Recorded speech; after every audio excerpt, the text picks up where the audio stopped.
Today, I'm going to talk to you about fear.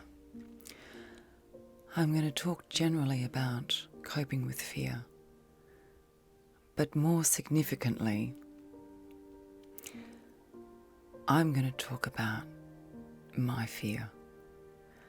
I'm going to talk about how scared I feel.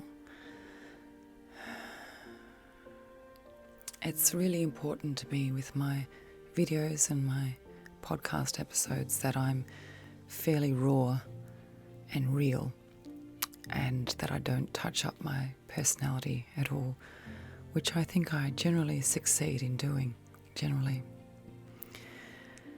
But today I was sitting in my chair, my beautiful chair that I talked to you about, and I sat and I sat and I sat, and I just felt fear.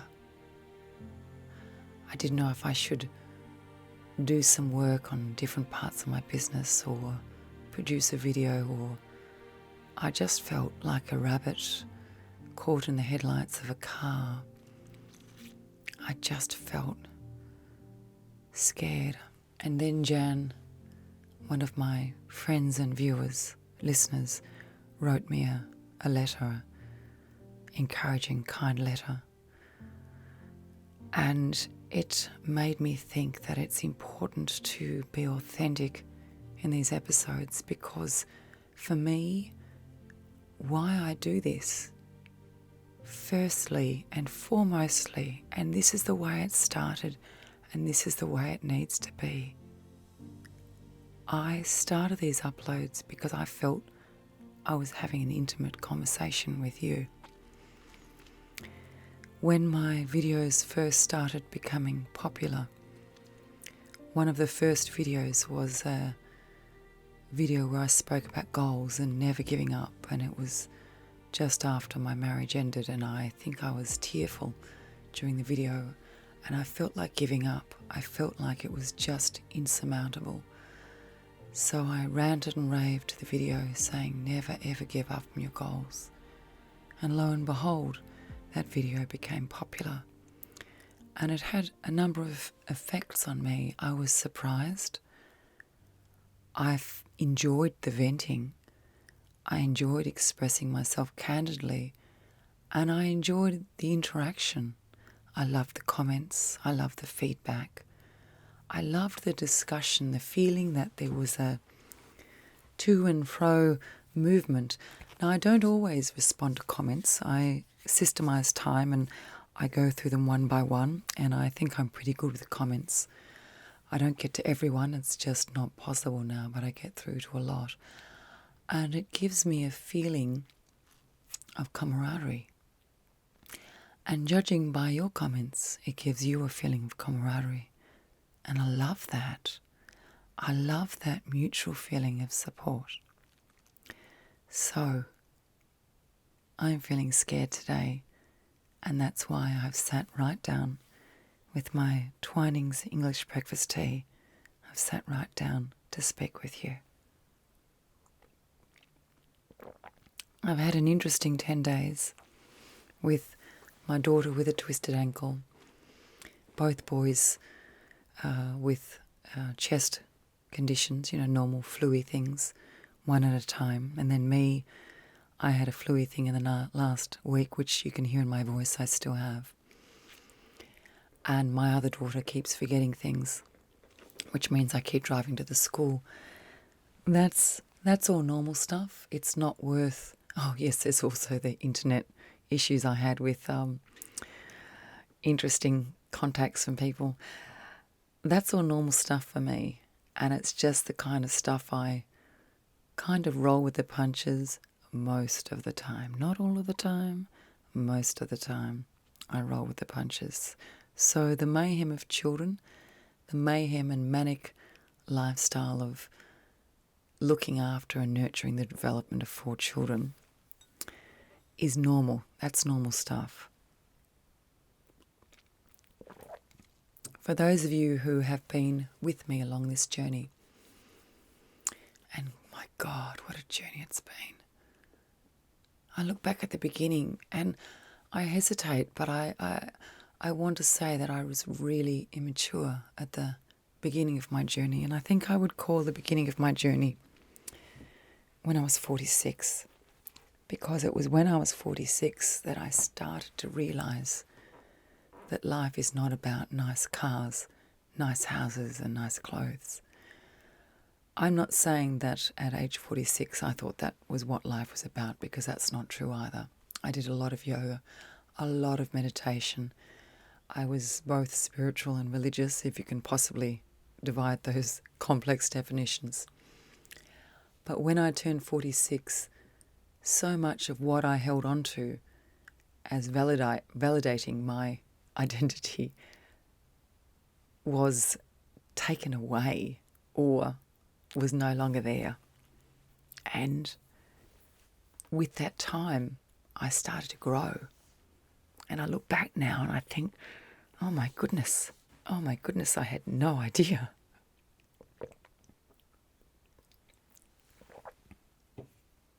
Fear.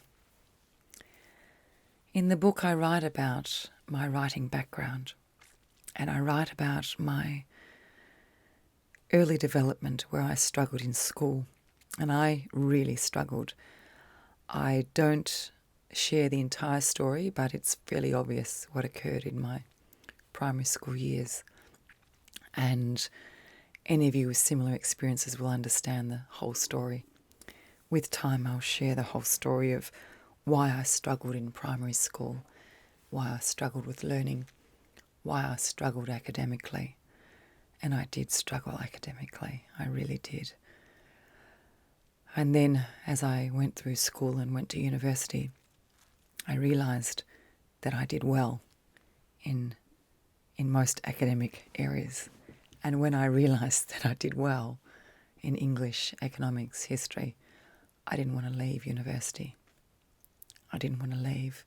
I was too scared to leave, because I finally found something I was good at. I finally realised that I could write essays. I finally realised that I wrote essays more quickly and generally more clearly than a lot of my peers. And I clung to that. And I didn't want to let it go. So I went to university for many years. You could say that I've only just stopped going to university. I completed my last degree, master's degree, in 2014, I think February, or maybe it was 2013, December, something like that.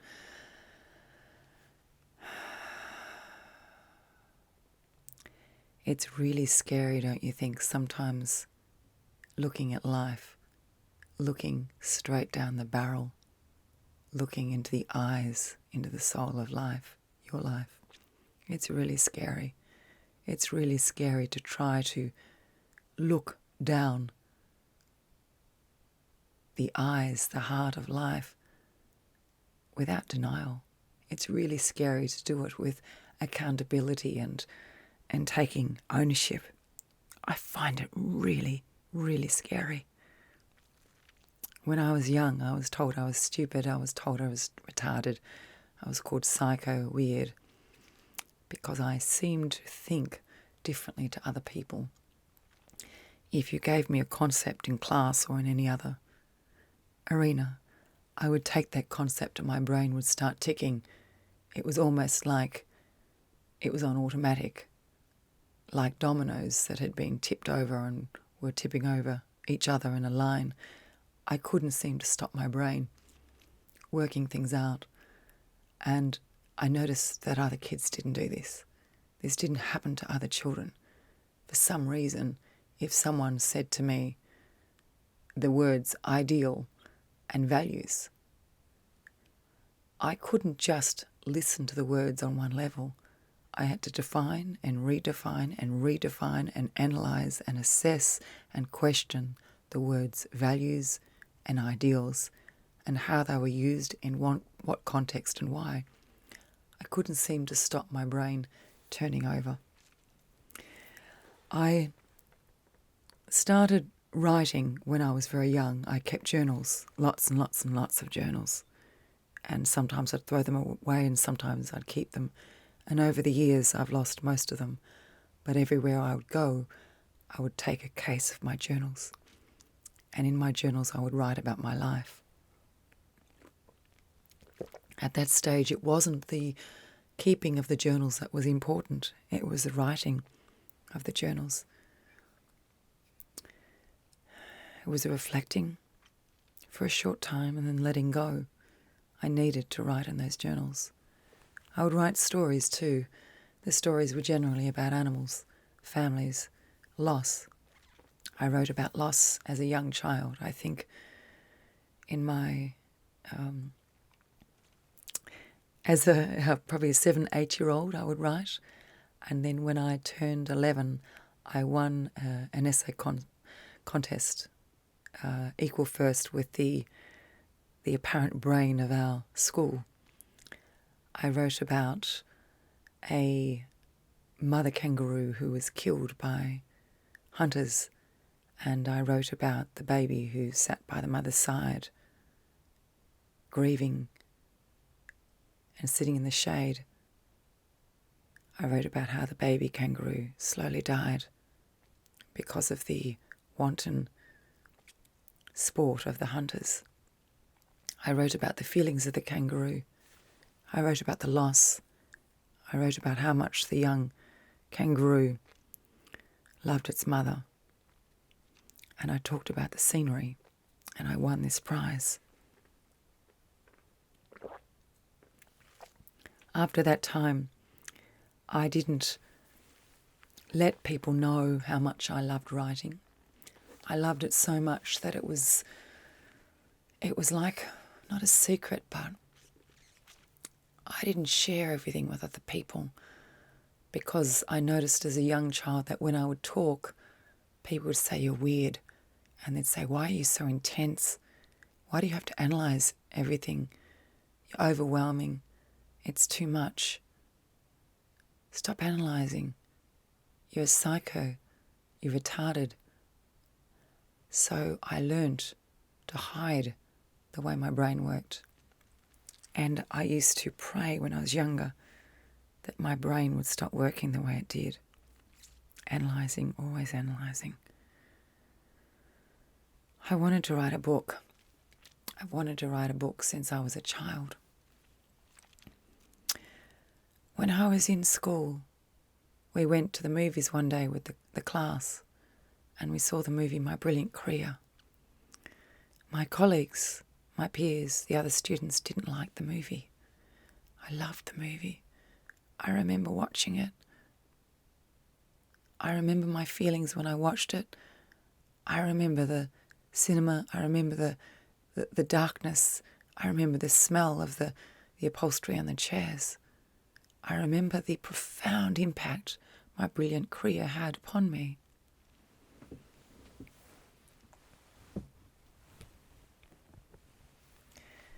My Brilliant Career is a true story about a writer who chose to be a writer when discouraged to do so by her family, her society, in young Australia. And in the end, she chooses writing over relationships. I remember watching the movie and saying, that's what I'm going to do. I'm going to be a writer, and I'm going to choose writing over relationships, or significant relationships is what I mean. But then, after that, I felt swallowed up by life. You know, I worried about my body. Was it acceptable? I worried about whether I had friends.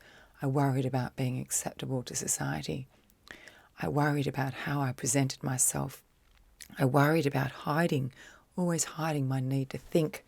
When I say need to think, it's not so much need to think, but if you give me any word, any situation, I always need to look at the concept, where it leads, where it may lead, where the argument, the consequence of the particular argument or situation. That's how my brain wants to work. It seems that other people's brains don't work like that. So I wanted mine to stop. I really wanted mine to stop. I remember at a gym where I was working, fantastic gym. I really enjoyed working here and I loved the people. I created an idea where I could train several people at once in a particular program, and it was very successful. and another personal trainer decided to say things about me that weren't true. When I trained my groups, they took up a lot of room in the gym, and this did create problems for other trainers. Anyway, I can hear the dump truck in the background collecting the rubbish. I'm so glad the boys put out the rubbish this week because they forgot a couple of weeks ago, and then we had recycling everywhere for weeks. Anyway, you can hear the sound of the dump truck in the background. So one of the trainers said something negatively about me that wasn't correct at all. And the owner, who had always liked me, believed for a short period of time what had been said to her. And she said, "Don't you know," this is someone that always liked me, "don't you know you're just so weird, you're so intense, you're always analysing everything. Don't you know everybody says you're weird?" And it was a watershed moment because I thought to myself, oh my goodness, they do. And I wanted so much to pretend that I was like everybody else. I wanted to be like everybody else. I needed to be like everybody else because I wanted people to like me. I wanted people to like me. And I thought if they liked me, then I could tick my life. And there's things in life that we do, and we get ticks for it. In our society, we get a big tick if we've got a skinny body. We get a big tick if we reduce the aging process. We get a big tick if we never criticise someone to their face. We get a big tick if we follow the mainstream. We get a big tick if we never ever strive to be anything special, if we're just like everyone else. And do you know, that big tick, getting that big tick, you know when that costs you? You know when that big tick costs you? That big tick costs you yourself. And if you go through life looking for the big ticks of life, it costs you yourself. Because when you're pregnant, if you're female, you put on weight. We all get old. And as we get old and the wrinkles draw in our face and crease our laughing eyes, we're beautiful. You know what? If you don't age, if you don't grow beautiful crow's feet under your eyes, it means you haven't laughed, you haven't smiled. So tell that big tick where to go. You don't need the big ticks of life. The only ticks you need are the ones you choose to give yourself. I haven't written in my life because I've been too scared. I've wanted to write a book all my life. I have so many manuscripts of books I've written about relationships, about fitness, about health, about happiness, about meditation. And they've just been on the internet or gathering dust in the corner of the room. And now you can hear the reversing alarm of the truck. I am so sorry for all the noise. That's probably relevant to my conversation with you today. This tea is tasting so good. I think when I do this, I need to come up here with a pot of tea instead of a cup because I'm really enjoying these episodes and I'd like to have them extend beyond one cup of tea because you know what? When you're with a friend, it's always at least a pot of tea. It's never one cup. And you're the type of friend to me that is definitely at least a one pot friend. So I've been scared to be different. And on the internet with my uploads, I very slowly started to be myself. If you look at my videos, you can see how I've struggled at times to be myself, and sometimes I try and be what I think others want me to be. And very slowly, I have started to sit in my present, sit in my sense of self and be myself. I don't think we ever really arrive there. because we're social. We always want to belong to society.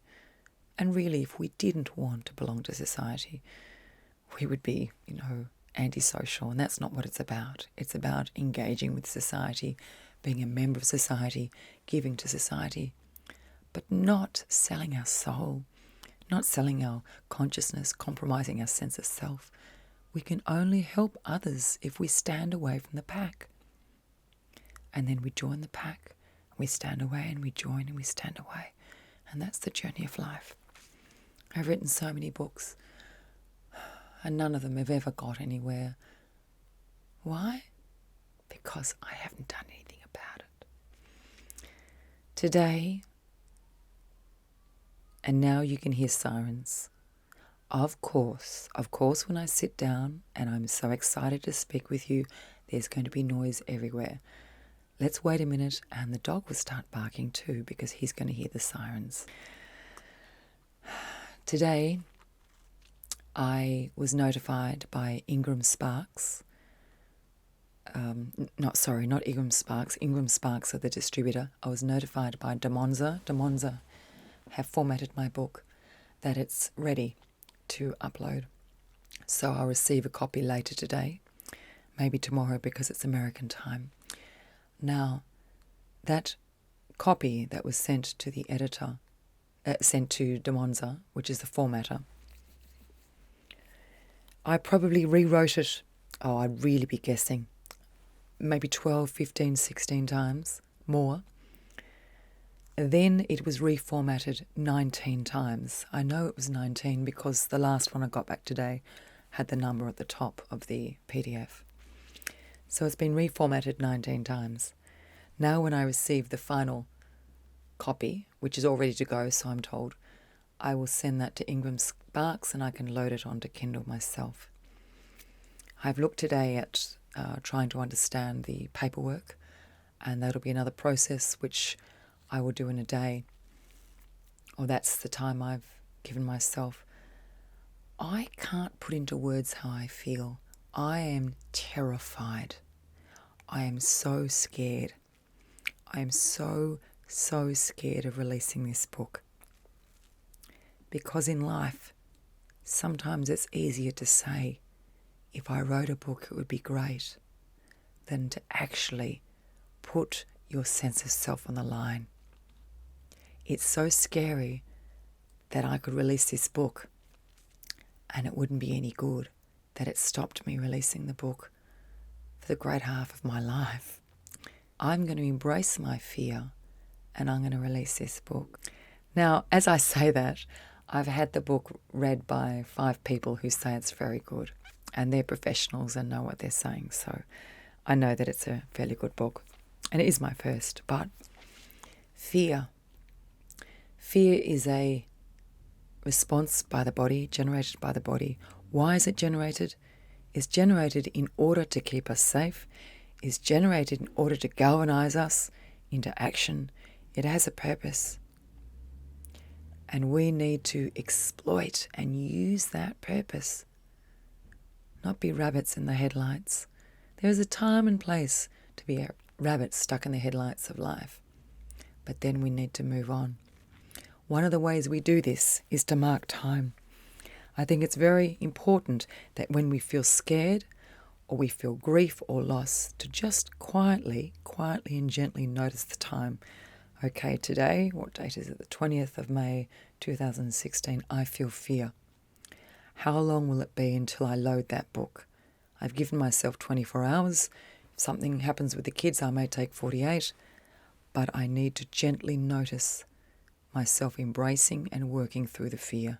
Fear is there, my friend, to protect us. And that's what it needs to do. It is not there to stop us taking action. Chema Chodron says that fear, we are given fear in order to grow. We're given fear in order to embrace it, which I agree with that. I do think that. Fear, for me, physically makes me feel sick in so many ways, which I talk about in the book. It physically makes me feel sick. I am so scared this book isn't going to be good enough. But it doesn't matter. It doesn't matter if there's commas missing or a grammatical mistake I've missed. It's time to get it out there, because this book is evidence, a demonstration that I dare to be myself. This book is an illustration of my sense of self, that I stamp my foot and say, I don't care that I'm different. I stamp my foot and say, I don't care if you call me weird. I'm going to be weird anyway. And you know what? If someone calls you weird, it's because they don't understand you. And if you are making headway in life, the sheep are not going to understand you, because sheep just follow. If you want to make a difference, look at the definition of making a difference. To make a difference, you need to be different. Listen to me. To make a difference, you need to be different. If you're going to be different, you're going to be called weird. So, when someone calls you weird, stand up and embrace the world, because you finally made it. You finally made it, my friend. Do you have something you want to achieve? Notice the time, my friend. Notice the year. Notice your age. Do it. Don't put it off. Don't rationalise why you haven't done it. I'm a mum of 4, and there's so many times I've dropped down to have mummy meltdowns and doubted myself and chastised myself and had negative self-talk. The book will come out, and the second book will come out, and the third and the fourth. But this book, my friend, this book has been the hardest, because this is where I lay my heart out to the world. Some will like the book, some may not, and I've got to say, stick it. This is my book, and this is my demonstration of not only my life, but the way I see the development of happiness, the how-to of happiness. And what I want to really give you, imagine me holding your hand here. So imagine me holding your hand. What I want to share with you, my friend, is don't delay. Don't let life pass you by. Don't hide behind needing or wanting those social tics. The social tics are okay, but don't hide behind them. You know why I say that? Because I have. I'm 52 this year. I've hidden behind my need to have social tics, to be married, to be slim, to be attractive, to be liked, to be acceptable, to be the same. My desire to be the same has cost me my sense of self, but no longer. I want you to do this. I want you to look in the mirror and say, it's time. Look in the mirror and say, it's time that I am myself. My kind, my compassionate, my curious, my empathetic self. It's time that I am my sense of self, in order that I can love others, contribute to the world, and take care of my world. My dear friends, thank you for giving me your time today. Today I feel scared, and I will load that book. Perhaps you feel scared today. You can do this. Mark the time, my friend. Don't let it pass. You can do this.